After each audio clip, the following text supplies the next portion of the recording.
All right, ladies and gentlemen, welcome to CAGcast episode number 696. I'm your host, Cheapy here in Long Island, New York. And as always, we're joined by a man who hasn't been fired from his tweets yet, Wombat. Not any day now, according to some people that follow me. They're going to try to get you. Got to be careful. Some people try to get you fired. How would you feel if I sent this to your employer? I feel like I'm pretty sure my employer follows me and reads all my tweets. Somebody really said that to you? It hasn't been said to me in a while. Okay. But it has been said. There's an opportunity there. Yeah. Shipwreck, how you doing? You and your DDR mat I can see behind you. Everything okay? Yeah, it is back there. I feel like that was blatantly placed there. You trying to sell that on eBay? No. Yeah, I'm just trying to sell. Are you leasing that space out? It's a DDR2D2. Mm-hmm. Come on, that was clever. I missed it. DD what? DDR2D2? Yes. Look. Are you blind? Oh, it's a little washed out for me. Oh, okay. It's hard to see. Okay, I get it. I see it. That was clever. No, the pile of stuff back there was an overzealous attempt at some cleaning over the long weekend. Right. So a lot of things were taken out of the storage area and brought into here, and that's where they were left. I hear you. It's not, you're not showing off the fact that you have is that a red octane DDR mat? It is a red octane DDR mat. I thought I recognized that. I used to have many. That is a Blockbuster Game Rush purchase right there. Nice. Shout out. Mm-hmm. Shout out to Blockbuster Game Rush. If we could get Blockbuster Game Rush to sponsor this podcast, that would be fantastic. Good luck. You want me to email them after the show? Yeah, if you could get that working, Wombat, I think that would be fantastic. They have a board game at Target. I saw. Yes, Blockbuster, the board game. I've seen it. Yeah, it's on clearance. It comes in a VHS cassette. Yeah. Case. I still didn't buy it, even though it was on clearance. You're waiting for the Game Rush version. Mm-hmm. Yeah, you'll be waiting a while for that. So what's going on, Wombat? What's new? I don't know. I want to say there are things that are new, but I don't think I have much to talk about right now. I feel boring. You are boring. You didn't do anything? I went to Adventureland over the weekend. Yeah. Have they added anything new at Adventureland in the last 5 years, 10 years? In 5 years, yes, because I don't think Turbulence was there 5 years ago. That's the roller coaster that spins like this while you're going up and down. So it's like got the. Oh yeah, I've been on that. Yeah, it was. Yeah. Shipwreck would not be impressed. I have to say. I've never said that Shipwreck would be impressed with Adventureland. I feel like you're trying to put quotes in my mouth that I didn't say. Right. But we had a good time. The movie is based off of that. Yes and no. The movie Adventureland. Fair enough. You don't need to explain anymore. That was good enough. Based on Kennywood in Pittsburgh, Pennsylvania. Oh, is it? Yeah. I'm familiar with Kennywood. I know. I knew you would be. Hence the reason why, I attempted to say a whole sentence. Mm-hmm. I went to Monster Jam over the weekend. How was that? It was fantastic. It was we had tickets like the week before lockdown happened, or maybe the week after when lockdown happened. So these were my son's 3-year-old birthday present. And yeah, he's gonna be 5 here in a couple months. So we went. We did the pit party where you get to go down there and talk, meet all the drivers, like pit party. Is that how much does that cost? Is that like a big ticket item? There was a lot of people down there, so it wasn't that exclusive. I don't know. Right. I mean, we were front row at Monster Jam. So. Shit, dude. How much does that cost? I'm curious. I have no idea. I have no idea. Come on. You have no idea? You must have some idea. No, I have zero idea. I went to a Monster Jam once, but I would like to hear your thoughts on it. This is not my first Monster Jam. Not his first rodeo. I'm sorry. This is I've only been to one rodeo ever, but I've been to 2 Monster Jams. I've never been to a rodeo, but I've always wanted to go to a rodeo. So you've got one up on me, but I didn't go to college in Memphis. I feel like that's where the rodeo would be. Or was it actually a Cincinnati rodeo? It was a Cincinnati rodeo. Sweet. Wow. See, I went to Monster Jam when I was in college because a friend of mine won tickets on the radio. Awesome. Remember when that was a thing, winning tickets on the radio? Yeah, sure. Yeah. You can still do that, I think. Can you? I don't know. She Win won 2 tickets? tickets to Monster Jam on the radio, and we went. And I think I still have the Monster Jam T-shirt somewhere. Of course you do. You should have worn it tonight in honor of this. I know. I'm the worst. I'm wearing my Long Island Retro shirt instead. I have that Wait, shirt. but so you went to Monster Jam and bought a Monster Jam T-shirt while you were there? in No, college? there was a prize Oh, pack. it was part of the prize package. It was part Okay, of the that makes prize so package. much more It was like a sense. Monster Jam T-shirt and hat and poster and special seats, and it was like a whole thing because we won a contest. I didn't win a contest. Did Gravedigger win? I couldn't tell you. All I remember was when the trucks go, it's not as loud as you think it's going to be. At least is it wasn't super for me. loud. And the amount of time in between actually watching trucks do something feels like forever. Unless they've like adjusted that somehow. They've 'Cause then I adjusted went- that quite a bit. Oh, Like, okay. I mean, this was 21 years ago. So I would hope I feel things like have changed. you might have had like, I don't know. I'm a college person. I don't care about my ears going on. Maybe. Monster trucks are loud. Yeah. So our experience, like everybody's excited. Like we're like literally where Gravedigger is like sitting during his like non-performing time is like, I don't know, like 20 feet in front of us. Like got the prime view of Gravedigger. And the first event, Gravedigger like pulls around, gets to the starting line, and just like just stops and doesn't go anywhere. And then that was it for Gravedigger. Oh. Right. So like Gravedigger's out for like half of the show, and then they bring Gravedigger back out like after that halftime intermission basically. And On a stretcher, on a platform bed. like all the kids are just like going wild, like everybody's screaming Gravedigger is back out there because he's the one everybody knows, right? Like name another Monster Jam truck. Go, Cheapy.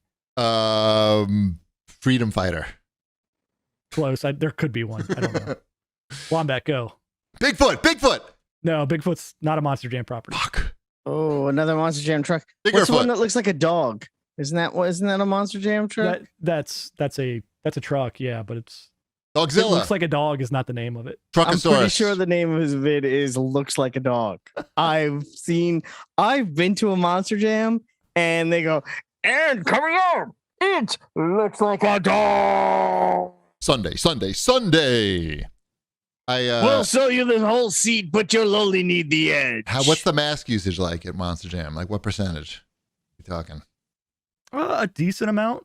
Like definitely among the drivers and everything. Like when all the common folks were down there. Right, yeah, they're not stupid. Yeah, they all have their masks. They ain't making on. money if they ain't on that Monster Jam. Right. We had our masks on when we weren't eating and Jamming. and jamming. so yeah, we got to see Gravedigger do like one event, and then they pulled off to the side again, and she got out, and it was like, oh, I guess that's all the Gravedigger we're getting. Right, it's dead. Dig a grave. Right. Park it right here. Yeah. So You get a the refund. arena they do Was in- El Toro there? Isn't that one? Ooh, close. It's not the name of it. No. Los Toros. Toro Loco or something. Oh, Is it there El we go. Toro Loco? El Is it Toro Loco. We got Loco? one. We got a Thank winner. you. It took me a little bit. I'm like, I'm trying to think. There's also like the green one. Caleb with Blood, I the think, used to drive El Toro Loco. El Toro Loco. Yeah, Now I he think drives Soldier Fortune, which also broke after one trip around. these trucks kind of suck, is what you're saying. Well, and they only bring like 4 of the actual Monster Jam trucks, like the ones that are like in the game and like they sell toys of and everything. And then the other 4, at least the Cincinnati Monster Jam, it's like 4 other ones that they're monster trucks, but they don't like have like unique shapes to them. They're just like, here's a big monster Here's truck. Bill's truck. Right, like Bill's something- truck. Like one of them was named like Torque. Watch RTI. Bill go in a circle in Bill's truck. Those are like the jobber wrestlers, like Barry O and a lot of other ones. SD Jones. You know what I'm saying? Like they're just there to fight against. They're filling out the roster, but Yeah.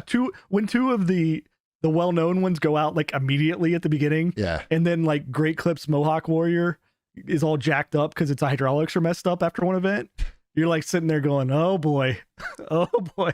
At least the chili dogs are good. Come on, Max D. Bring See, this you home, would Max D. you Max probably D would have won. had more fun at Adventureland. At least they have I had teacups. a ton of fun at Monster Jam. It was just, it was entertaining in a way of like, oh boy, they didn't bring an extra gravedigger. Like you just like have another gravedigger in the back that you just roll, Good idea. roll out there. That's good. Good call. Yeah, that's people came to see Gravedigger. You can produce these shows in the future. Your next Mhm. career going to be producing Monster Jam Monster producer. Good job. I could do that. No one ever said you couldn't. You could start your own. During one of the intermissions, they had one of those guys that like throw boomerangs. Crocodile we're- Dundee. Like we're in the malls. No, like you remember the malls. You remember malls? You Yeah, go to yeah, malls. yeah. They try Like to sell. foam do they still have- boomerangs. Yeah, like a the foam ones that boomerang that type are of like a cross, not the ones that are No, no. boomerang shaped. No, the ones that are like they got 3 sides to them. 3 sides. Okay. Yeah, 3 sides and like a stick out the bottom. It is the type of like a top boomerang or something. Sounds Do whack. they- Like that. Cheapy, you go to malls a lot. Do they still have people throwing annoying things don't- up in the air? No, because it's too dangerous. But they have these like splat balls, and they'll just throw them straight down on the floor. You know what I mean? Like they'll try to like right in your like you'll be walking by, and the guy will throw it right in front of you because there's no way he's going to hurt you. And he's gonna be like, "Don't you want to do that in your house?" Not really. Don't you want your kids throwing balls at you all day and Throwing splatting balls of slime at you, huh? What do you think? No, thank you. them? Speaking of the mall, Yes. guess who I met at the mall last week? You put it on the outline, so I know Right. the answer. World famous Twitch ambassador, the Sushi Dragon. He was coming to New York to. He's actually on a Twitch billboard that runs in Times Square, a video billboard, and so he was coming to New York to, I guess, take a picture of himself in front of the billboard. It wasn't just him on the billboard; it was like cycles through a few different guys. But he was there to check it out. He lives in Montana, actually, so I just watch him on his stream. He's been to a rodeo. Me, I don't think so. I wonder. I don't know. He hasn't lived there that long because he moved from LA to Montana so he could get into a big warehouse and set up like his streaming studio there because it's a little cost prohibitive in LA. Right. So I don't know. I don't even know why he wanted to meet with me. Like I've been on his stream before, but like I don't think he like knows really much about Cheap Ass Gamer or like really cares. But for some reason he seemed interested in getting together. And he said that because he lives in Montana and he's like kind of a small Asian guy, it's hard for him to find clothes there. So he really wanted to go to a mall to buy pants, which reminded me so much of myself coming to E3 from Japan where, I couldn't get pants either. So I suggested the wonderful Roosevelt Field Mall. He was staying with his family out on Long Island. And so we met up at the mall, which is like my dream come true. Like, it was so easy for me, and he was like really nice. And he told me the night before, the DJ Deadmau5. You may not know him. He's pretty famous, though. Yes. He is the gravedigger of DJ. Yes, except he doesn't break down in the middle of the set. He could. He could. It's a heavy helmet. Yeah. But he's got a lot of technology, so he could break down. You're right. We've all seen Deadmau5 in person. Yes, we did. At He was E3? he was at E3. Activision presents the Grammys. Oh, okay. He was there. That was a while Yeah. ago. Yeah. So anyway, I guess Deadmau5 is a big fan of Sushi Dragon, and he invited Sushi Dragon to come backstage with him to his show. Like it was like the night before. So the whole time I'm thinking like kind of a letdown meeting me at the mall after going backstage with Deadmau5. Did you at least show him the vacant office putt-putt in the I basement? told of him the mall? about it. You didn't play around with him? No, he was more interested in clothes, and I did drive him to the train station so he could get to the city, though. But he was really cool, and I'd love to talk to him more because he's really interesting. He's a real artist. He's unlike other Twitch streamers. Like you can tell he's not really in it for the money because he only streams like not that frequently because he's just working on his craft, getting his visual artistry down. He's like a modern Jim Henson, I would think. He reminded me a lot of do you remember the Jim Henson exhibit at the, do you know like Jim Henson's career, like how he got started? Commercials? Right. Of course you know. Wombat knows everything. Great. Have you been to Poppy? the exhibit? Do you know the story on how he got the commercials? I mean, I should because I went to the exhibit at Museum of Moving Image. That whole. I Jim read Henson. I read Bernie Brillstein's book. What? Tell me. Tell me. Okay, so the actual what they were looking for was just like a housewife for these commercial auditions, and they called Bernie Brillstein's office. He was a young agent at the time, and the only client he had was Jim Henson's Muppets. So they told him to send housewives, and instead he sent his only client, was Jim Henson's Muppets. Right. And they booked the gig. But this is it's like so long before, Sesame Street, or it's like the 60s, yes, this right? is early 60s, yeah. So it's very interesting. And like, Sushi Dragon gets like sponsors, big sponsors through his stream, like Alienware and other big Cheez-Its. But most of the time it's just him like doing his, like making his art. Anyway, point is you should check out that Museum of Moving Image Jim Henson exhibit. It's really cool. Have you been to that, Wombat? I feel like I did years ago. Yeah, it's been there for a while. So it's been there for a long time, right? Yeah. That's in Long Island City. If you're in the area and you haven't checked that out, it's definitely worth your time. Haven't I been to that? Is that? I think we went to that. Yeah. I'm not in Long Island City very often. But it's worth it. It's not that far for me. Did you go to the Muppets exhibit, Chip? No. Maybe. I think there was, I don't know if it was a full exhibit. There was definitely some Muppets. No. This was a whole. Sprinkled in. Yeah. They have a whole Jim Henson thing now. It's really awesome. Anyway, Sushi Dragon, yeah, that was really cool. And the coolest part was that I surprised Ty. I didn't tell him that we were going to meet Sushi Dragon. I just told him we were going to the mall. And then I was just like, let's just go over here. Let's see what's going on over here. And then it was just Sushi Dragon. And he was like, it was cool, but I couldn't see how surprised he was because he was wearing a mask. Is he popular enough where anyone recognized him at the mall? He was wearing a mask. Everybody's wearing masks, so it's like a pretty good disguise.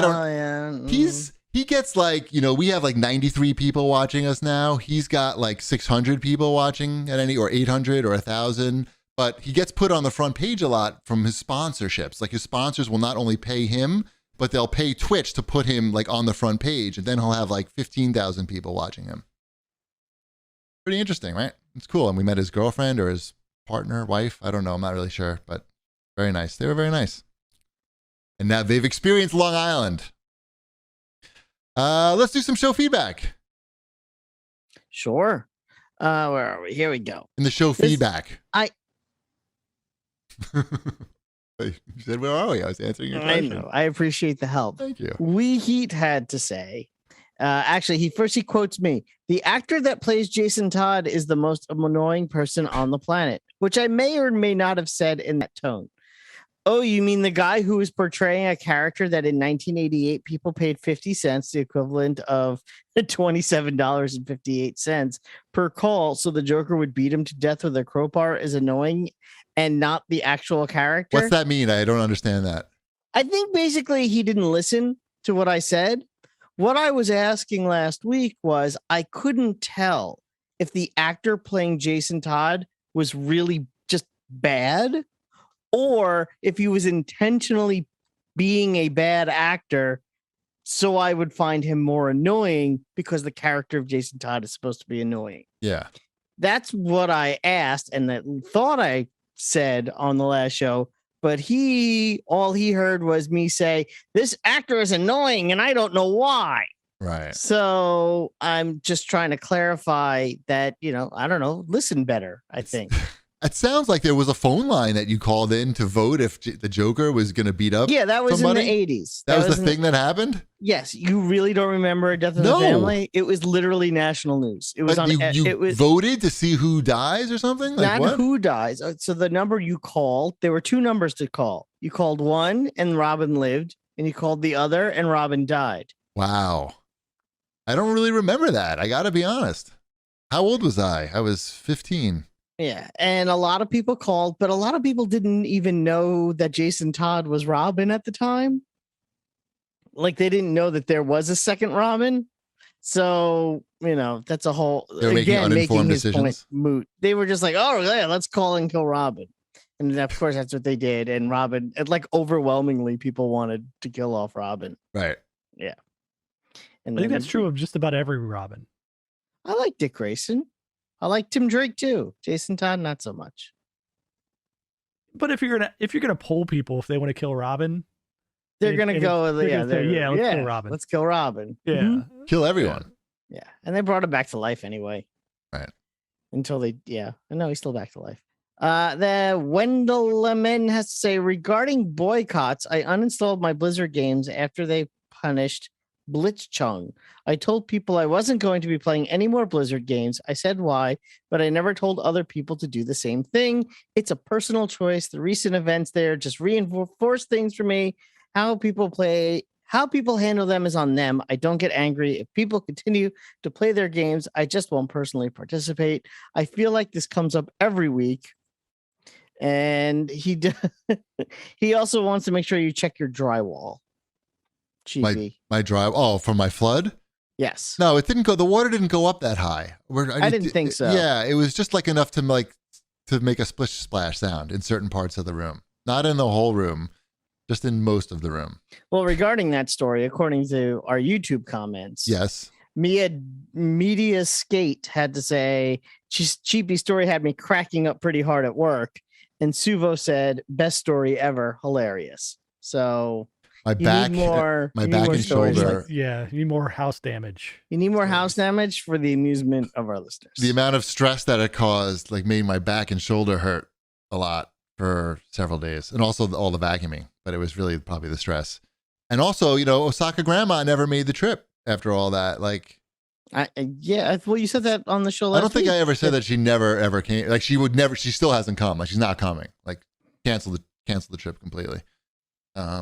So yeah, kind of a bummer, but at least I got a funny story out of it, and only lost my video camera and good smelling carpet. Oh well. Oh well.